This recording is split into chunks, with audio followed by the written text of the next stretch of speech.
Hello everyone and welcome to another scrapbook layout process video. You can see by the photos that I've got in front of me, I've got some very bright colourful subjects here. This was a recent presentation at the Loom in Melbourne and it was called Connection, and the artwork and everything that was displayed was truly amazing and actually quite emotional to sit and take it all in. It's on Australian Indigenous artwork and it followed a whole lot of themes to do with the air, sky, water and land, and I wanted to create a scrapbook layout with this today and bring in some of the colours but not overwhelm these colours too much. I want these photos to really stand out.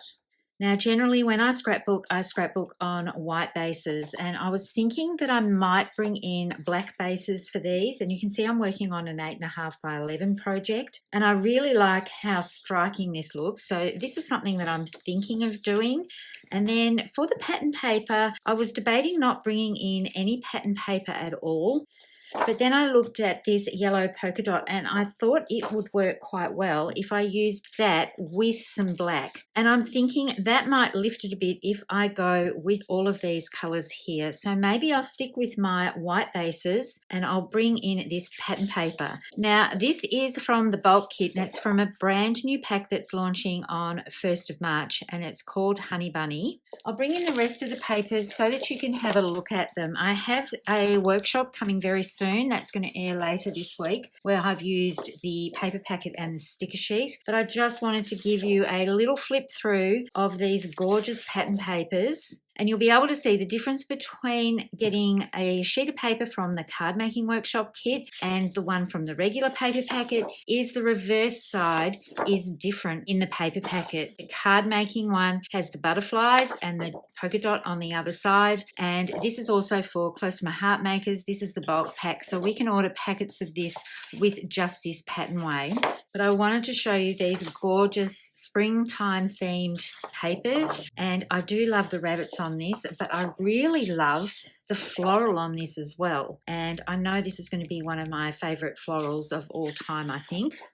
So I just wanted to quickly flip through that with you. And then I'm also going to have some other products that are coming your way very, very soon in March and what I think are must-have items. So stay tuned. So let's get on with the page design, and I think what I'm going to do is replicate something that I did just recently, and I put an angular cut on the pattern paper and I really liked the effect of that. I'll link to that video below, but I'm going to try and do exactly the same thing and replicate this with this 8.5 by 11 format. So I'm trimming my pattern paper to 8.5 by 11. And then what I'm going to do is put it into my trimmer on an angle. With an 8.5 by 11, you have a few more angles. You still can't do diagonal with an 11-inch piece. You would have to draw a line and use your scissors if you wanted a triangle element, but I'm wanting it just a little bit off center. I'm not going to measure this at all. I don't mind if my widths aren't exactly the same. They're fairly similar here. So I have just put this at about 2.5 inches and I'm going to cut. And I've got two pieces like this. They are not exactly the same, although they're pretty close. I'm only about 1/8 of an inch out of that. And then I'm going to adhere these to my bases. So I'll just move my photos out of the way and I'm going to bring in some black to this layout as well, but not as the base page like I was thinking of before. Now I've got a lot of photos here that I want to fit onto this layout, so I am going to be bringing in flip flaps. So I'll just move all of these out of the way. I haven't quite decided on the layout of my photos yet. So what I'm going to do is put this cut piece, the diagonal piece, up against my paper. And then I'm going to do exactly the same on the other side. And then I'm going to adhere this down to my base layer. And once that's adhered, I'll turn it over and I'll trim off this extra section here. This creates 2 points that are going to point in towards my photos. And if you've ever been to a loom exhibition, there are angled pieces in this. The way they put it all together is quite amazing. They have like this stack of cubes and angles and everything on that. And I thought that this design would lend itself quite well to these types of photos. But I'm wanting to bring in a piece of black before I adhere this. Now that piece that I had out before is not quite big enough, but I'm going to show you what I think might look good. I'm going to put a black edge. Actually, this will be big enough. So I'm going to adhere this piece to my black piece of paper. So I'm just being fairly generous here. So all I need to do is line up this right angle piece here, and I'm just going to have about 1/8 of an inch, might be closer to a 1/16 of an inch. And I love how that's bringing in a little bit of black to this layout and will make these photos pop even more. So I'm just going to trim this section off. So I've got that ready to go on this page. So this is going on an angle like this. I'm just going to find the right angle piece here, put that in the corner, and that's going to be enough to fit on this side. So what I'm doing to the right side, I'm also going to do later to the left side. So the first thing I'm going to do is adhere this down. Because it's going on the edge, I am being quite generous with my tape runner, even though I know I'm going to be trimming parts of this off later. Just going to turn this around so it's towards me. I might remove this Versamat so that you can see it a little bit better on my all-purpose mat here. So I'm just going to line these two edges up and adhere that down. And then I can turn this over and I can either use my trimmer or my scissors. I've got the white base here as a little bit of a guide, and just trim off that edge. And I really love how that looks on this page. So I'm going to do exactly the same thing for this side and adhere it to the left. And then I'm going to come back and work out where my photo is going to go.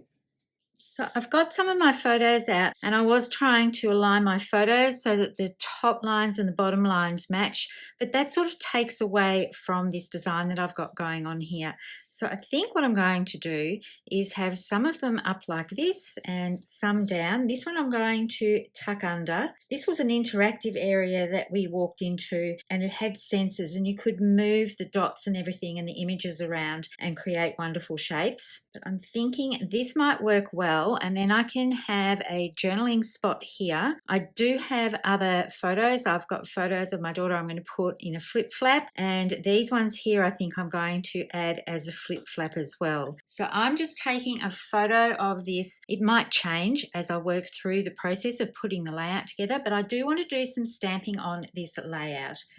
I'm going to flip my Versamat over and bring in some black ink. So what I was thinking would work really well going with the theme of my photos and all the dot paintings is to go back through my stash of stamps and find a little row of circles. And I think this one's going to work really well. So this is from the It's the Little Things mini album, which was a special sometime last year, I think. And I'm going to start by testing that it's all stamping okay.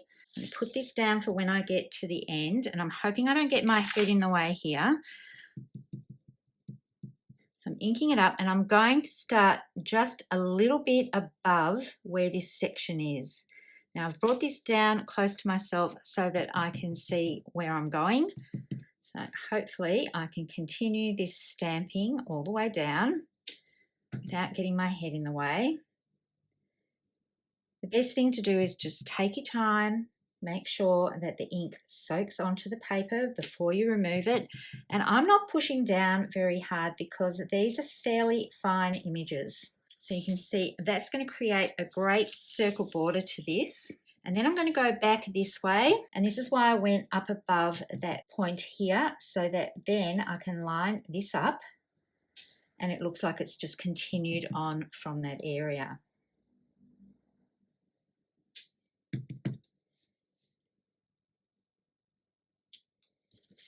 So that's the right side done. Now I'm going to do exactly the same thing for the left. I brought my photos back in because I'm thinking about the next step and adding some more stamp layers to this. And I'm going to bring in Life's a Hoot card making. This is another one that I'm always going to hang on to because of all the circle elements here. And I want to do a little bit of layered stamping behind the photos with 3 of these images here because I think that will tie everything in quite well with the artwork. But I'm not quite sure what colors I'm going to do for this. So I'm going to bring in this piece that's an offcut from what I did before and have a little bit of a play with it because I don't want to stamp directly on here and decide that using straight black ink is going to be too strong. And I also want to see how honey butter is going to play stamped on top of a honey butter coloured piece of paper. I don't really want to bring in the blue because the blue is quite strong and I love how that's looking with the white mats and the black and the yellow and the white dots here. So I think if I bring in any blue, it's going to be a little bit too strong for that. So what I'm going to do is have a little bit of a stamp trial on this, and I may be able to use this piece on a card front or something like that. But I'm going to do stamp in first generation in one section and second generation in another and have a look at how I think that's going to work. So I'm quite loving how that circle's looking. But to test it a little bit more, I'm going to layer up this circle a little bit and put, and a thing to remember, and I say this all the time, don't push down too hard when you're using a stamp set. Now, it doesn't really matter for this one because this is an arts type page, so that sort of makes it look like I meant to do that. But normally, just a little gentle touch will work better. And then I'm going to do exactly the same thing with this other image here. Stamp and then do another little cluster of that. I'm going to bring in my page again and have a look and see whether or not I like, I'll just remove these photos, whether or not I like the first generation or if I think the second generation might be better. And I'm thinking I'm just going to go with first generation for this. So I haven't adhered my photos as yet. I'm just going to leave them there and then come in and do some stamping in and around where the photos are going to be, roughly. I'm not going to push down too heavily on that one. You can see I've got the nice fine dotted line there.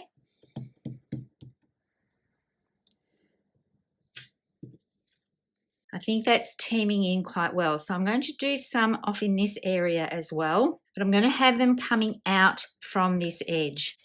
So I'm just going to bring in a piece of scratch paper, and because I've already built this up a little bit, I'm going to leave a bit of a gap so that when I stamp this, it's not going to leave a white space.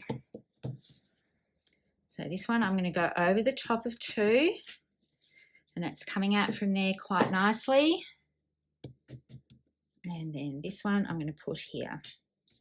And then I'm going to repeat that for down in this corner where these other photos are going to go. So I'm liking how this is just building in and it's complementing the artwork and not fighting with it. So this photo is going to go down in this corner. So I'm going to do another little section down here.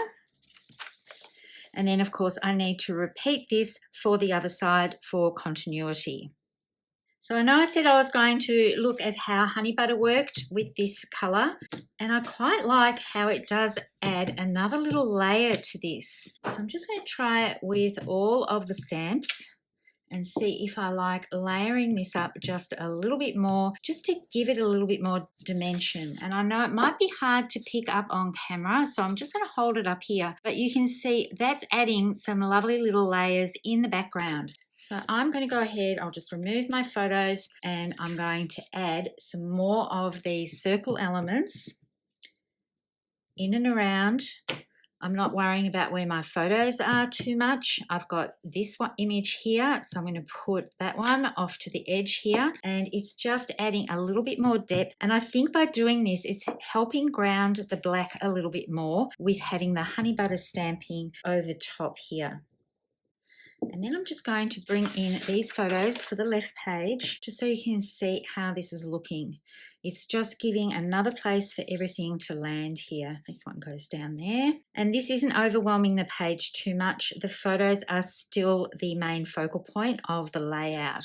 So I'm going to continue with the honey butter stamping on this right page as well.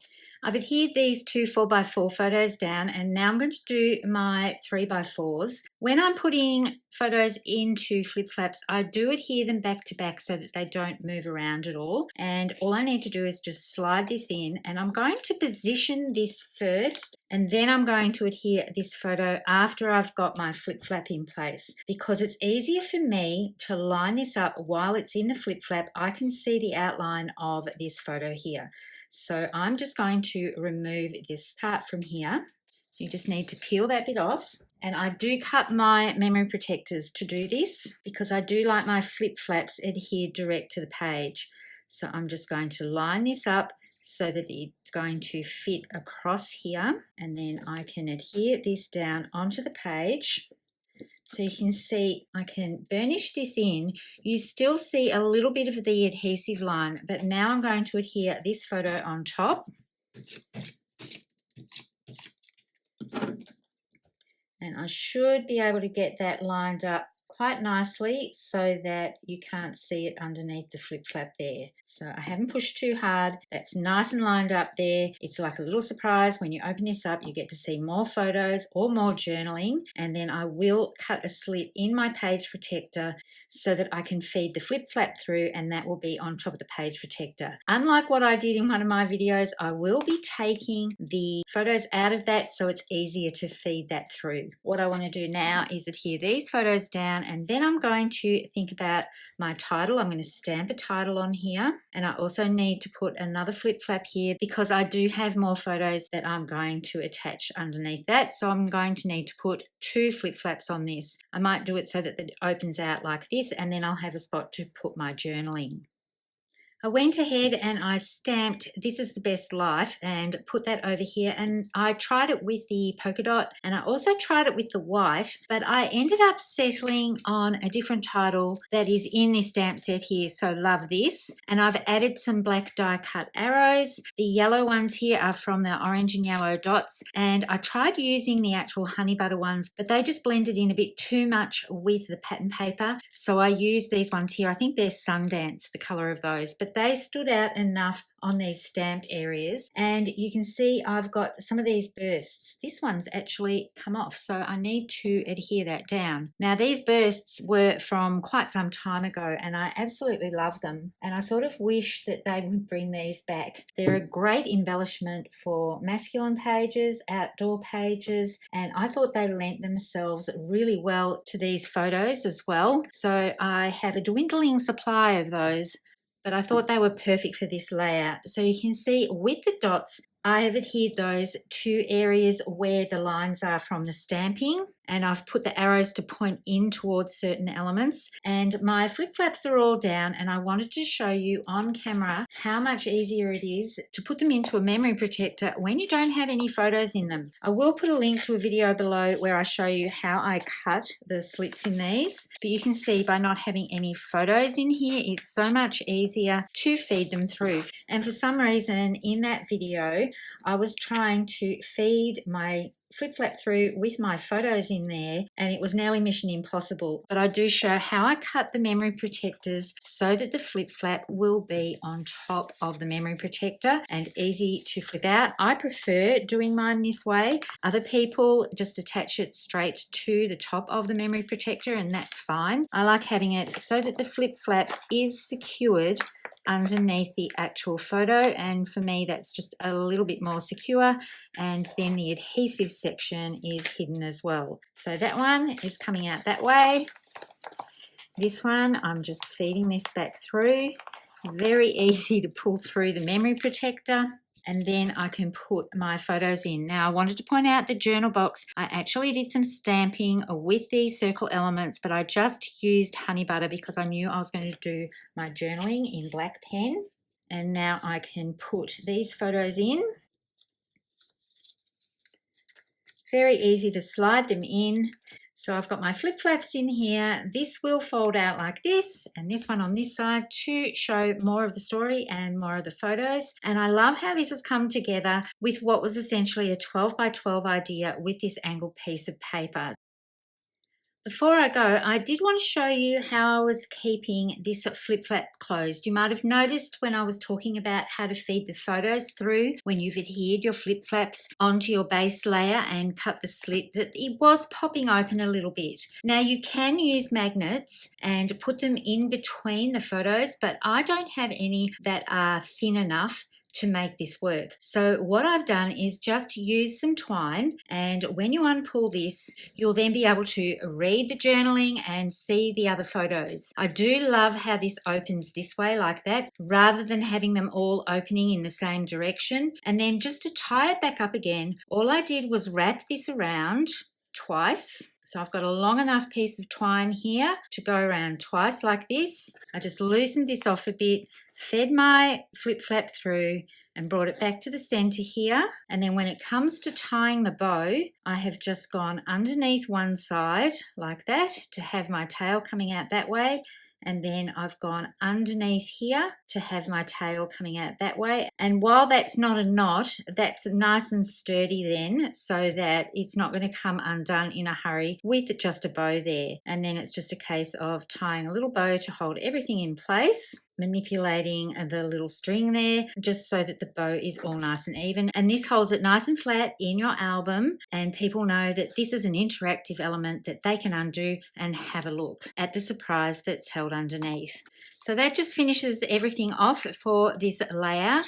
As I said before, you can definitely adapt this design to a 12 by 12, a 6 by 8 album, whatever album size you're working on. Just trim your pattern paper to the size of the actual base layer of your project, and then cut it on an angle, and then trim off the overhang just like I did at the beginning of the video. Thank you so much for tuning in. As always, happy crafting, and bye for now.